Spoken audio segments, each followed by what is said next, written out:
an enormous cost. Orphans from all over the realm are relocated to a new institute, a safe haven, where they will not only be better protected, but also educated and cared for. The institution is dedicated to Aegina, Saint Daughter of Wisdom and Education. The Great Orphanage. There we go. We just completed all our things. The many lost children hosted at the Great Orphanage we created are not only protected, but also well educated, so they can contribute to the progress of the kingdom. Hell yeah.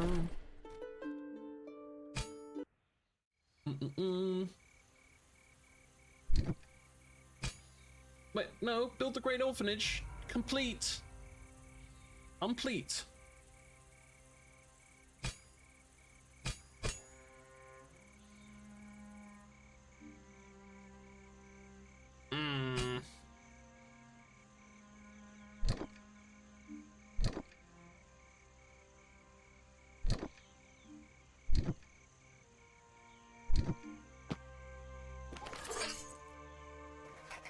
Plague hits Lysias in the Duchy of Ulwyn, probably named the Red Scythe. The infection makes people regurgitate blood until they die. Oh, lovely.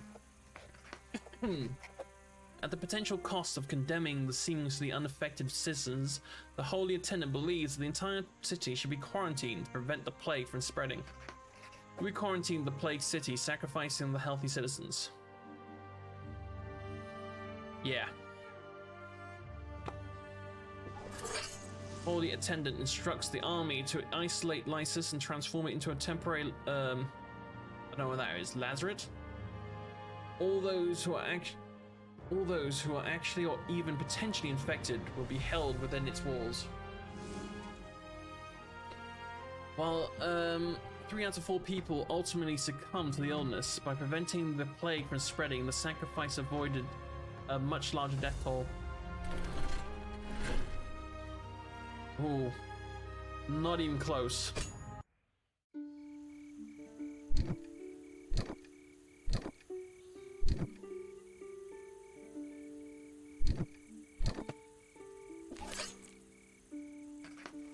Prime Mother says that we should erase the name Celestina from all of the records of the realm. However, the Refector believes even the vile actions should be preserved as a lesson. Yeah, I agree. Do we erase the name Celestina from the records? Nope.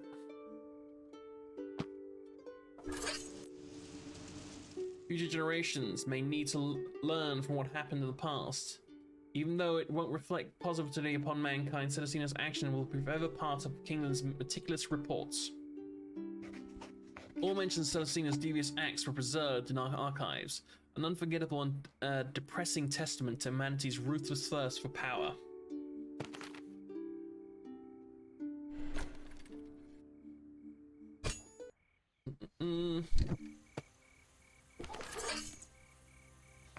Sister Talia, a scholar priestess from Fleur, is in the Duchy of Bolden. Found striking similarities between Celestina's customs and some obscure chronicles in the Royal Library about the early years of the Mother's presence in the world. She wants to go to the monasteries of Lorraine to investigate them further, but the Prime Mother and the Iron Priestess think it is heresy. They demand a prosecution. Do we escort Sister Talia, the Priestess, to the Lorraine's monastery? Aye.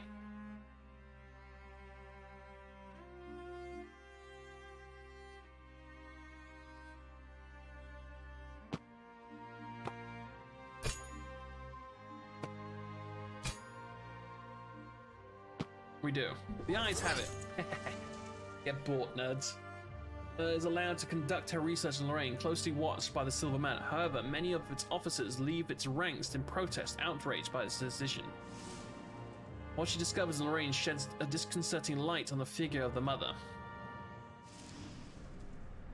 Talia has completed a thorough study of what appears to be King Omnid's own words. The most interesting parts speak of the mother's 3 rites of blood: creation, transfusion, and infection. Okay. It also outlines circumstances that led to the end of the kingdom. Spirit resides in blood.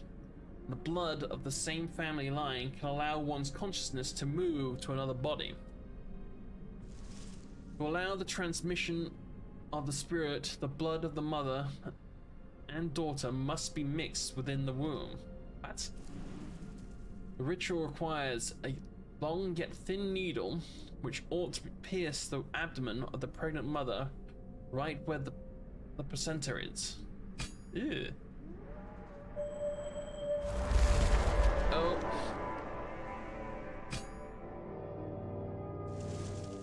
The king was murdered. His attendants found him strangled in his bed with a stylized sun branded on his forehead. Must be a traitor to the court, and is highly probable that one of the council members. Every councillor just received a letter from the Black Dawn. We are the shadow that nurtures the new light. We are the Black Dawn. New sun is rising, and your house risks being extinguished. The old sun dies. We offer you a chance to survive the coming storm and escape extinction. Tomorrow, the restless and the forgotten will act under our guidance. They will tear this kingdom apart so that it can be reset, renewed, restarted. Join us, and we'll be the torchbearer in the new light. Join the loyalists.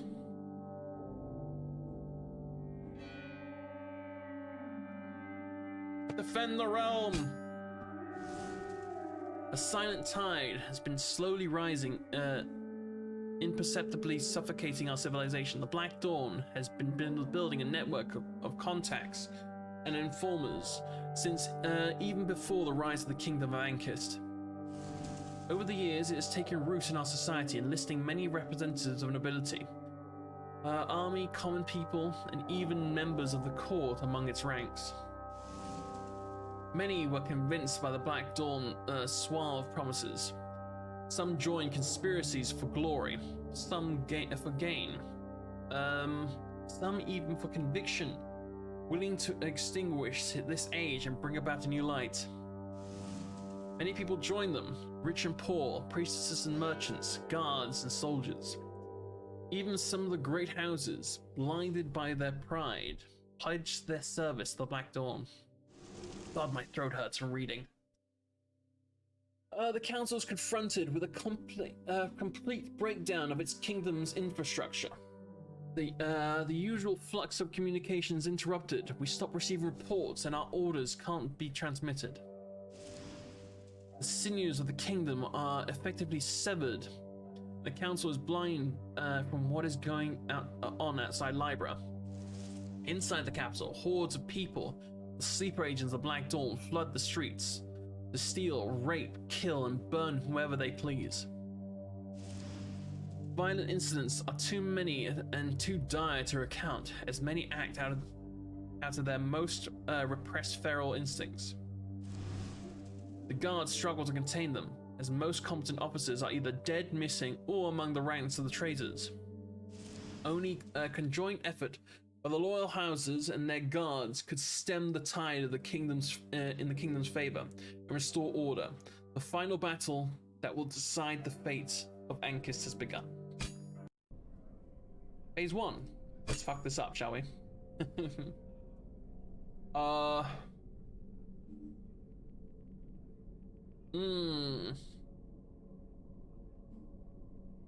Some soldiers are contracting a strange disease, large blisters. After a night spent securing the library, librarian, okay. The Royal Guard captured a woman. A woman, you say?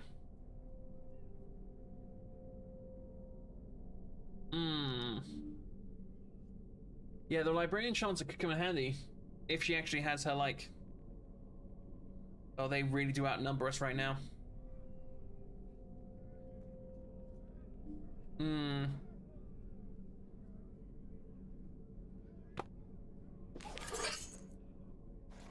After a night spent scouring the library, the librarian counselor brings us to our attention a strange paper with lines of different colors and thickness. Okay.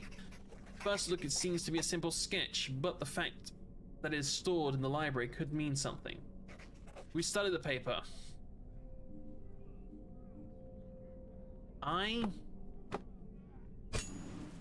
After days of study, mostly looking at the paper, our scholars conclude that it must be a color experiment by the Nomad Kid that remotely resembles some sort of map.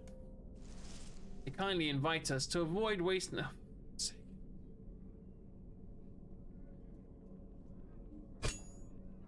Okay, at least we're equal number right now.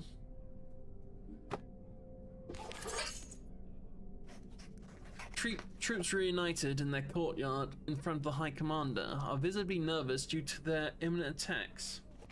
Moreover, the generals are concerned that fake news could start spreading through the troops. Do we take time to... Yes, we do, of course. Troops feel invigorated by the speech of the High Commander, and the war cry echoes across the courtyard. Troops are ready for battle.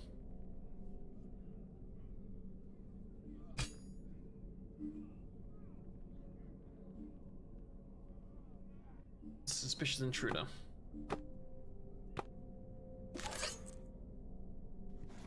The Royal Guard captured a woman who attempted to sneak into the castle's library. The intruder was wearing a leather bracelet with a familiar black circle paint on it.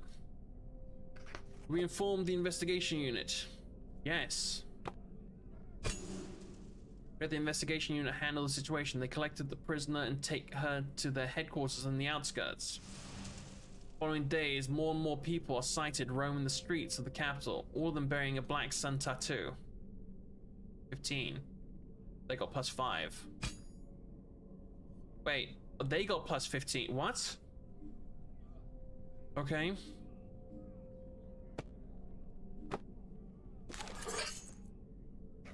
The trade guilds are worried about the impact of the rebellion on their businesses and have declared that they will stop all trade with Libra unless we send the army to secure a safe trade route. Doing nothing could mean trouble if the battle carries on for too long. Yeah, logistics matter.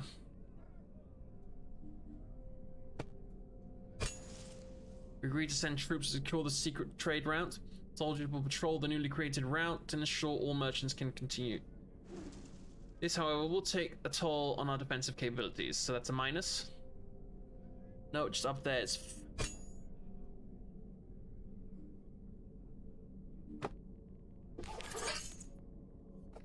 Some soldiers are contracting a strange disease. Large blisters appear on their limbs and most of them die shortly after. Do we quarantine? Yes, quarantine them.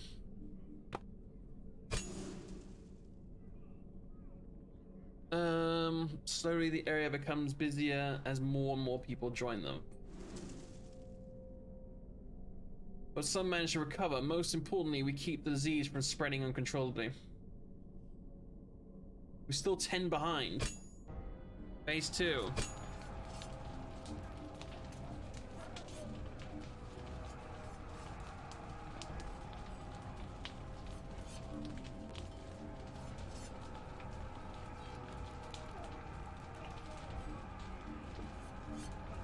I mean, I built that fire thing, didn't I? There's smoke coming from the southeast tower. Soldiers in the area reported that the fire is under control for the time being, but risk spreading to other parts of the castle. It's high. The Royal Guard suggests we use everything we have to extinguish but the water is a precious resource. We use the water to extinguish the flames. Yes.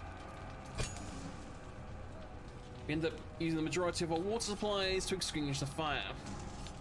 We don't know how long we'll be able to survive the siege. This is bad. These are the kind of decisions why I suck.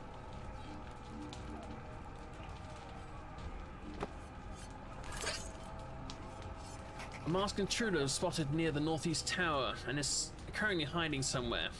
The Royal Marshal, the Vice Commander, and the Chamberlain is in the room nearby, planning our next move around the table of war. To increase security.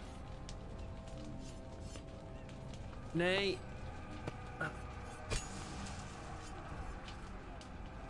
We decided to dispatch a team to eliminate the threat before it can make its move. We search every nook and cranny of this area. but find nothing. Suddenly, the noise from a broken window echoes the corridors. The team rushes back to the room, but it's too late. The Chamberlain is dead, and the two others are wounded.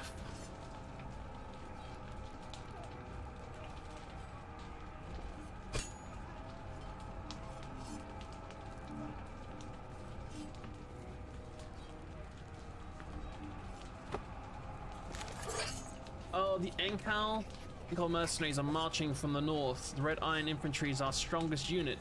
The Enkal are fearsome warriors. I have to stop these guys. To continents contain them is our top priority. Moving the Red Iron Infantry to the front dramatically boosts our confidence. Our opponents are caught off guard as the Red Iron armor is able to withstand their attacks wonderfully. Thank God. Boost to me.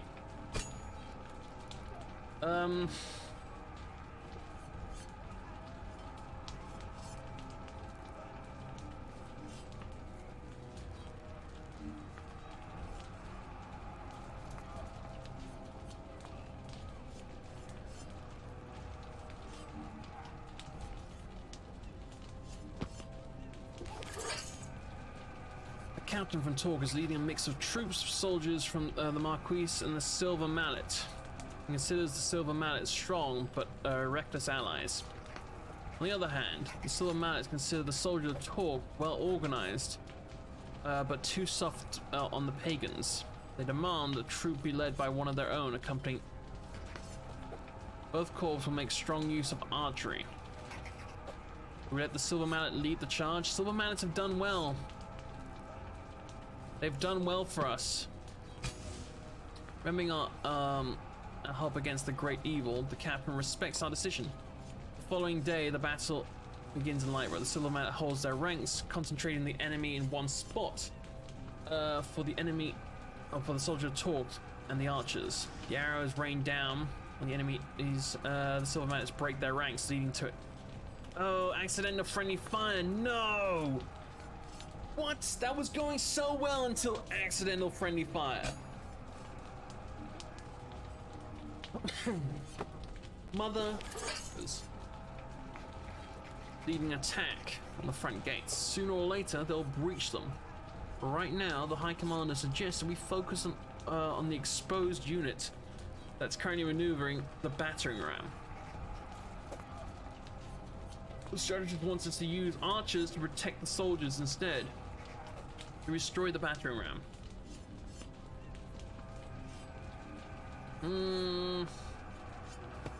This is going to be a little controversial, but nay. Instead of fighting them in close combat, we use ranged attacks to buy us time. And reduce our losses while we prepare for the inevitable breach. The archers are placed on the castle walls and shoot arrows as fast as they can. As expected, the battering ram penetrates the front gate. We are prepared. Okay, that was a good call, I guess. They're still ahead by 30.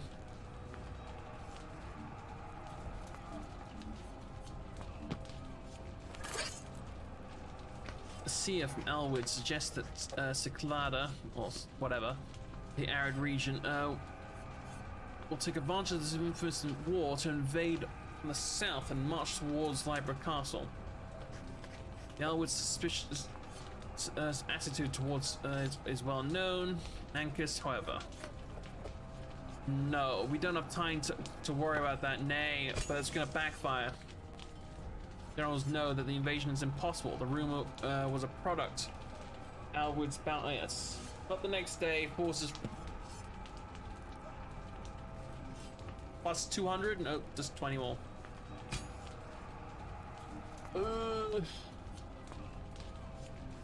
I think this is GG no re. Yup. The archers have forced us to take cover behind the ruins of a building not far from the beacon tower.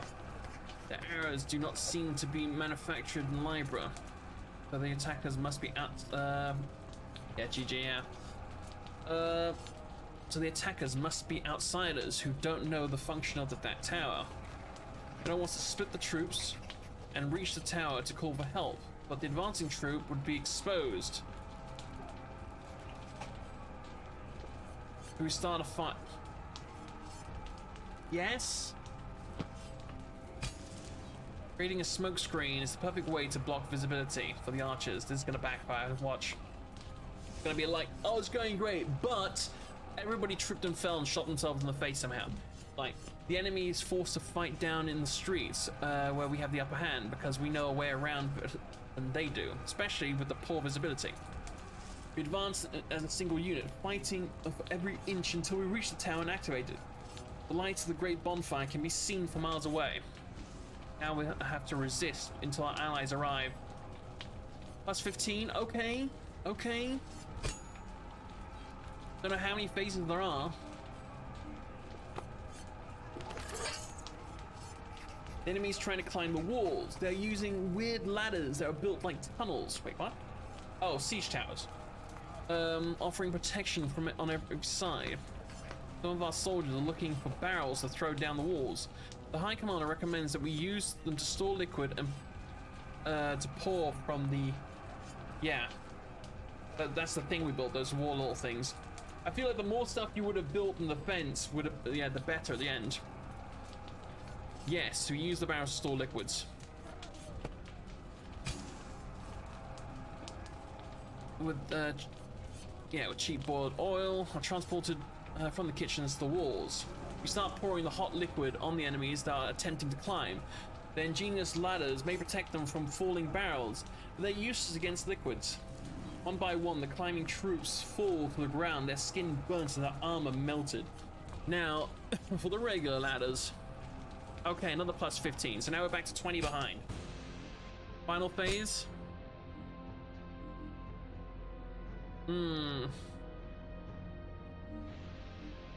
Warped unit.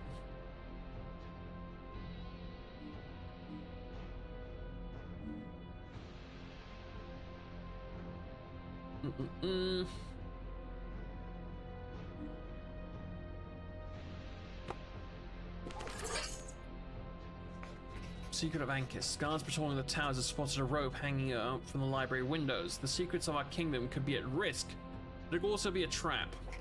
We send someone to defend the library.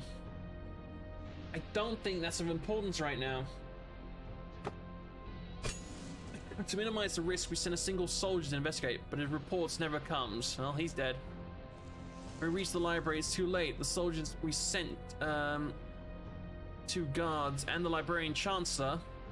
Oh no, the chancellor has all been assassinated with many volumes missing. The Book of Choices is gone.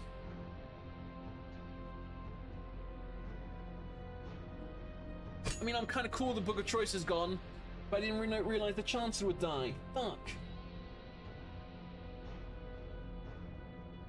Fuck.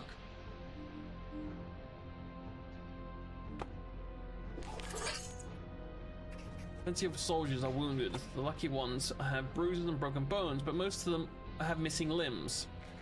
Flawless recommends we allocate some of the resources for these soldiers. What would leave? That would leave less on the battlefield.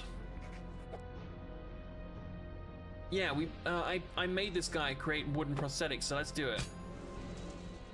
Infatigably, Chronicles re-emerges every day with some simple prosthetic limbs ready. A medical tent is set up in the near university where injured soldiers can line up to be treated. Our soldiers, even on the battlefield, are grateful. They know that even if they are severely injured, it can still be a chance for a normal life. Okay. Like, 1 step forwards, 2 steps backwards.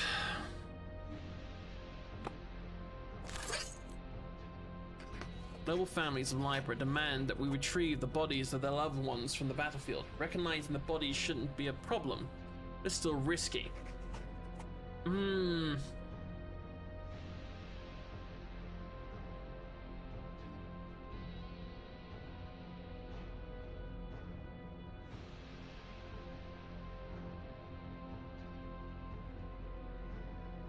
I want to say, no, I want to say nay, but that kind of makes me want to say I.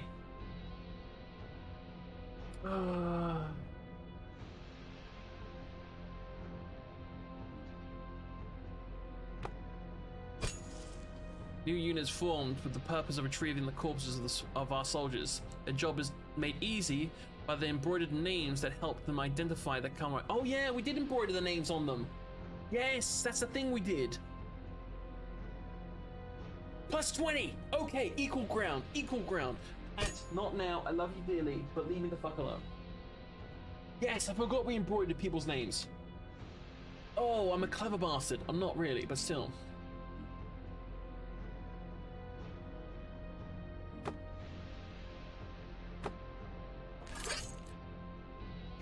Priestess of the Order of Spiritual Enlightenment of Bloodwind want to be treated as a soldier and is sent to the battlefield. They say they can fight and give spiritual comfort to the souls of the fighters. Do we let the priestess stay in the army? Yes? Must respect the decisions of our allies. The priestess services are given to every soldier in need, and some of the volunteers are found dead and gone in battle. Priestess' sacrifice and work won't be forgotten. What? How is that? One step forward, two backwards, I keep saying.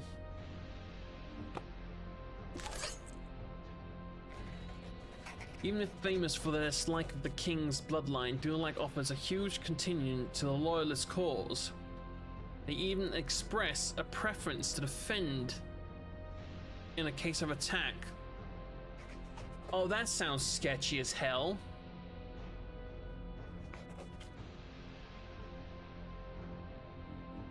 Do we reassign them elsewhere? Oh.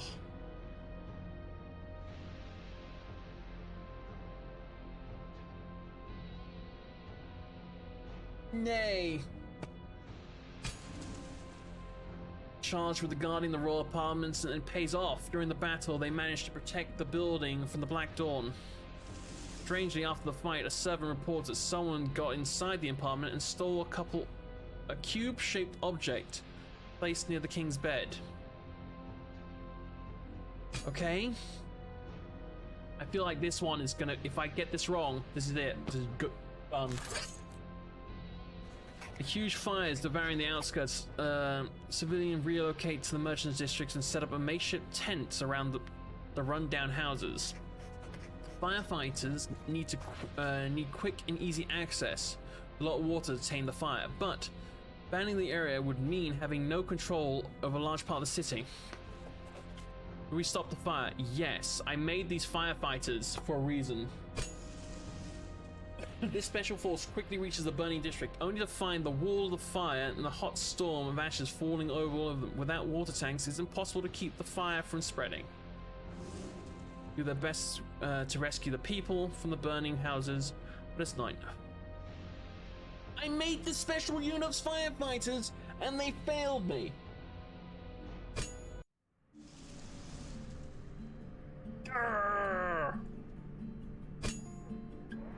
The sun must set before before rising again. The king's death was only the first part of the attack. King's treasury was broken into and split up among the many profiteering rebels, stealing all the gold they could carry with them, and removing the precious stones from what was too heavy to move. All the libraries of the kingdom were burned, including the royal library. All Hesidora's research notes were lost, as well as the innumerable natural and technological discoveries made by scholars throughout history. Damn fucking firefighters. All the chronicles of the realm are also lost to the fire, making it difficult for future historians to trace the ascending parabola of the kingdom of Alkist and assess the cause of its abrupt collapse. It is rumored that only the Book of Choices survived the fires, unfortunately. It was carried away by a masked member of the Black Dawn. The loyalists are too few, too weak, and too divided to stem the tide of chaos. Some of the grand houses courageously try. Yet even those committed to put up a joint resistance are torn apart from the inside, divided by treachery among their own ranks while trying to trace the unmatchable force. The many Black Dawn infiltrators bring down the loyal houses one by one, assassinating their key members and leaving the rest unable to organize a resistance to match the widespread chaos. Through the destruction of the political center of Ankith, the kingdom collapses into a vast sea of fragmented territories, vying against each other for political supremacy. The Black Dawn succeeded in its task. Oh, that's irksome. New Dark Age awaits. Most members of the Loyalist houses are executed. Particularly cruel is the fate of those who denied the mercy of a quick and painless death. As leader of the Loyalist faction, your descendants are blinded by fire and stripped of their title and their possessions, and split somewhat equally by the forces of dusk. Every mention of your house is erased from what remains of the Chronicles in the Kingdom, and its name will be lost in parts of history. Thanks for playing. Fuck you. Shit ending, but I enjoyed the game, and I do want to play more. But for now, that is where I'm going to call it. Thank you so much for watching. I hope you guys enjoyed today's stream. If you like what you saw, feel free to hit that follow button. Otherwise, if you want to see any of this playthrough or anything else I do, there's a link in the chat right there. It'll take you to my YouTube. Is there someone live I can give just a wee bit of love to?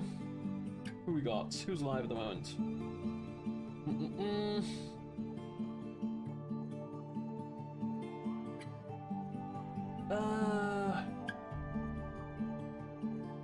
I'll see you guys over to Titan. I haven't hosted him in a while, and he's currently playing some Sims 4. If that's something you enjoy, feel free to come along this raid. It's gonna just give him a little bit of love. But I'll be back tomorrow. Until then, take care, love your faces, and I'll see you boys and girls next